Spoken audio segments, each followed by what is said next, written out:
ඉතින් යාළුවනේ ගොඩක් කාලෙකින් මම අද ඔයාලට වීඩියෝ එකක් අරගෙන ආවා.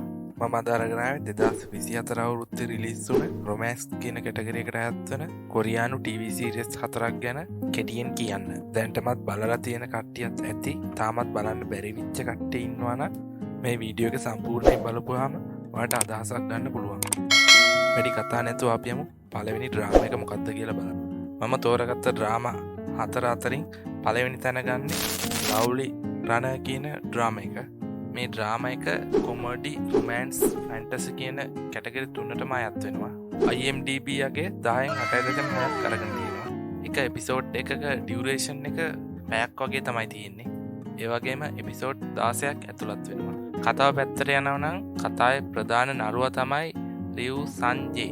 මෙයා ගායකයෙක්. ඒ වගේම මෙයා ගොඩක් ජනප්‍රිය තරුවක්. එයා තමන්ගේ මංගල දර්ශනය කරපු දවසින් ඉඳන් හැමෝගෙම ආකර්ෂණය දිනාගෙන ක්ෂේත්‍රයේ ඉහළම තැනකට ආපු කෙනෙක්. ඉතින් එයාට පිස්සු වැටුණු රසිකයෝ එක්කෙනෙක් දෙන්නෙක් නෙමෙයි දහස් ගාණක් ඉන්නවා. මේ කතාවේ ප්‍රධාන නිළිය තමයි ඉම්සෝල්. එයාත් රියු සංජේගේ රසිකයෙක්. ඉම්සෝල් ගැන කියනවා නම් එයා පොඩි කාලේදී අනතුරකින් කකුල් දෙක පණ නැතුව ඉන්න කෙනෙක්. ඉතින් ජීවිතේ එපා වෙලා ජීවත් වෙන්න ආසාව අත්හැරලා ඉද්දි එයාට ජීවත් වෙන්න ආස හිතෙන විදිහ කියලා දෙන්නේ අපේ මේ රියු සංජේ තමයි. ඉම්සෝල් එදා ඉඳන් තමයි සංජේගේ රසිකයෙක් වෙන්නේ. ශ්‍රේෂ්ඨ ඉහළම තැනක ඉන්න සංජේ එකපාරටම සියදිවි නසා ගන්නවා. මේක දැකපු ඉම්සෝල් සංජේට මොකද වුනේ කියලා බලන්න යන අතරමඟදී වැටෙනවා. එහෙම ඉද්දී එකපාරටම එයා ළඟ තියෙන ඔරලෝසුවකින් අතීතයට යනවා. අතීතයට ගියාම ඉම්සෝල් තාම ඉස්කෝලේ යන ශිෂ්‍යාවක්. සංජේත් එහෙමයි. ඉම්සෝල් එතකොට ආබාධිත වෙලා නැහැ. ඉම්සෝල්ට සංජයව බේරගන්න පුළුවන් වෙයිද? එයාගේ අනතුර මග අරගන්න පුළුවන් වෙයිද කියලා මේ කතාව කුතුහලයක් ඇතිව ඔයාලට බලන්න පුළුවන්. මේ ලිස්ට් එකේ දෙවෙනි තැන ඇත්තන් ඩ්‍රාමා එක තමයි Family by Choice. මේ කතාව IMDb 10න් 8.3. ඒ වගේම මේ කතාවත් එපිසෝඩ් 16කින් සමන්විත වෙනවා. එක එපිසෝඩ් එකක් පැයක් වගේ කාලයක් තමයි තියෙන්නේ. අපි බලමු කතාව මොන වගේ එකක්ද කියලා. කිම් සැන් හා එයාගේ තාත්තයි අම්මයි එක්ක එපාර්ට්මන්ට් එකක තුන්වෙනි තට්ටුවේ තමයි ජීවත් වෙන්නේ. මෙයාලට දුවෙක් ඉඳලා තියෙනවා. කියන්නේ එයාට නංගි කෙනෙක් ඉඳලා තියෙනවා. මොකක් හරි අනතුරක් හින්දා එයාගේ නංගි නැති වෙලා තියෙනවා. ඒ හින්දා ඒ පවුලේ අම්මා ඉන්නේ හරිම දුකයි. එයාගේ දුව මැරුණු වෙලාවේ කිම් සන් හා එයා එක්ක ඉඳලා තියෙනවා. ඒක හින්දා ඒ අම්මා සන්හට දොස් පවරනවා. එයාගේ නංගි තනියෙන් මැරුණ එකට.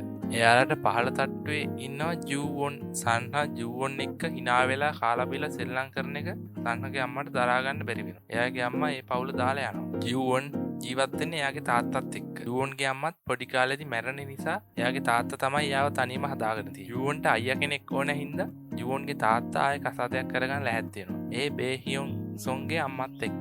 ඒ ජූවොන්ට ඕනේ අයියා කෙනෙක් විතරයි. අම්මා කෙනෙක් ඕනේ නැහැ. එයාගේ තාත්තා ආයේ කසාද බඳිනවට එයා කැමති වෙන්නේ නැහැ. ඉතින් කොහොම හරි මේ දෙන්නගේ බ්ලයින්ඩ් ඩේට් එක නැවතුනාට පස්සේ මොකක් හරි සිද්ධියක් නිසා බේහියොන් සොන්ගේ අම්මා එකපාරටම අතුරුදහන් වෙනවා. බේහියොන් සොන්ව එයාගේ නැන්දා ගාව දාලා යනවා. ඒත් බේහියොන් සොන්ට එයාගේ නැන්දත් එක්ක ඉන්න අමාරු නිසා ජූවොන්ගේ තාත්තා යොන් සොන්ව එයාගේ අම්මා එනකම් බලා ගන්නවා. ඒත් අවුරුදු ගාණක් යනකම් එයාගේ අම්මා එන්නේ නැහැ. ඉතින් මේ අය සහෝදරයෝ වගේ එකට ජීවත් වෙනවා. තුන්වෙනි තට්ටුවේ ඉන්න සන්හයි එයාගේ තාත්තයි, දෙවෙනි තට්ටුවේ යොන් සොන් ජූවොන් වගේම එයාගේ තාත්තයි ජීවත් වෙනවා. ඉතින් සොන් හියෝගේ අම්මයි යොන් සොන්ගේ අම්මයි ආයේ එයිද? ආවම එයාලට මොනවා හිතෙයිද? කුතුහලයකින් වගේම බොහොම විනෝදයකින් බලන්න පුළුවන් මේ ඩ්‍රාමා එකත් මගේ අරගන්න එපා. තුන්වෙනියට මම අරන් ඇවිත් තියෙන්නේ Queen of Tears කියන ඩ්‍රාමා එක. මේ ඩ්‍රාමා එක IMDb 10න් 8.2ක් ලබා ගන්නවා. ඒ වගේම මේ ඩ්‍රාමා එකේ එපිසෝඩ් 16ක් ඒ එක එපිසෝඩ් එක සාමාන්‍යයෙන් පැය එකමාරක් වගේ තියෙනවා. හරි දැන් අපි යමු Queen of Tears ඩ්‍රාමා එක මොන විදිහේ ඩ්‍රාමා එකක්ද කියලා බලන්න. මේක ටිකක් රොමෑන්ස්, බිස්නස්, නීති පැත්තට බර වෙන්න පුළුවන් ඩ්‍රාමා එකක් වෙන්නත් පුළුවන්. ක්වීන්ස් සමූහයේ දෙපාර්තමේන්තු ගබඩාවේ අධ්‍යක්ෂකවරිය තමයි හොන් හී ඉන් කියන්නේ. එයා පොහොසත් ව්‍යාපාරික පවුලකින් පැවතෙන ක්වීන්ස් සමූහය අයිති පවුලේ තුන්වෙනි පරම්පරාවේ දියණියක් වෙනවා. බෙක් හියුන් වූ කියන්නේ රටේ ඉහළම විශ්වවිද්‍යාලයකින් උපාධිය අරගත්ත නීතිඥයෙක් වෙන හියුන් වූ තමයි ක්වීන්ස් සමූහයේ නීති අධ්‍යක්ෂකවරයා. බෙක් හියුන් වූ හොන් හේ ඉන් දෙන්න අතර තියෙන සම්බන්ධය කිව්වොත් මේ දෙන්න විවාහක යුවලා. ඒ දෙන්නගේ ආදර කතාව. එතකොට යාලට එන ප්‍රශ්න අමාරුකම් වලට ඒ දෙන්න මුහුණ දෙන විදිහ ආදරය, හාස්‍ය, කුතුහලය බලා ගන්න පුළුවන් ඩ්‍රාමා එකක් තමයි මේක. වෝල් ස්ට්‍රීට් විශ්ලේෂකයෙක් වගේම විශේෂඥයෙක් වෙන යුන් අන් සොන් කොරියාවට ආපහු ඇවිල්ලා ප්‍රසිද්ධ ආයෝජකයෙක් වෙනවා. ඒ අතරේ එයා ක්වීන්ස් සමූහයේ පවුලත් එක්ක සම්බන්ධයක් ඇති කරගන්න පටන් ගන්නවා. ක්වීන්ස් මාට එකේ ප්‍රධාන විධායක නිලධාරියා තමයි හොන් සූවොන් කියන්නේ. සූවොන් කියන්නේ හේයින්ගේ බාල සහෝදරයා. ජොන් ඩා හේ කියන්නේ සූවොන්ගේ රූමත් බිරිඳ. එයා ලස්සන සුඛෝපභෝගී ජීවිතයක් ගෙවන විචක්ෂණශීලී තරුණියක්. එහෙම බැලුවොත් තරුණ විවාහක ජෝඩු දෙකක්ම මේ කතාවෙන් අපිට බලා ගන්න පුළුවන් වෙනවා. ක්වීන්ස් සමූහයේ සභාපතිවරයා තමයි හොන් මන්දේ, හේයින්ගේ සීයා. එයා Tamanට තියෙන ධනස්කන්ධය හින්දා අධික තණ්හාවකින් සැකයකින් ජීවත් වෙන කෙනෙක්. මොසෝල් හී මේ තමයි මන්දේ සභාපතිවරයා කිට්ටුම කෙනා. එයා ක්වීන්ස් සමූහයේ කිසිම දෙයක්ලක් ගැන තණ්හාවක් නැති හින්දා එයාට ක්වීන්ස් මදර් තෙරේසා කියලා කියනවා. හෝමන්දේ මුළු පවුලෙම වැඩිම විශ්වාස කරන්නේ මොසෝල් හීව. හොන් බොම් ජුන් කියන්නේ ක්වීන්ස් සමූහයේ උපසභාපතිවරයා. එහෙම නැත්නම් හේයින්ට ගොඩක් ආදරය කරන හේයින්ගේ තාත්තා. කිම්සොන් හුවා කියන්නේ හේයින්ගේ අම්මා. එයා වැඩිම උනන්දු එයාගේ බාල පුතා වන සූචොල් ගැන. මේ කතාව කොහොම වෙයිද?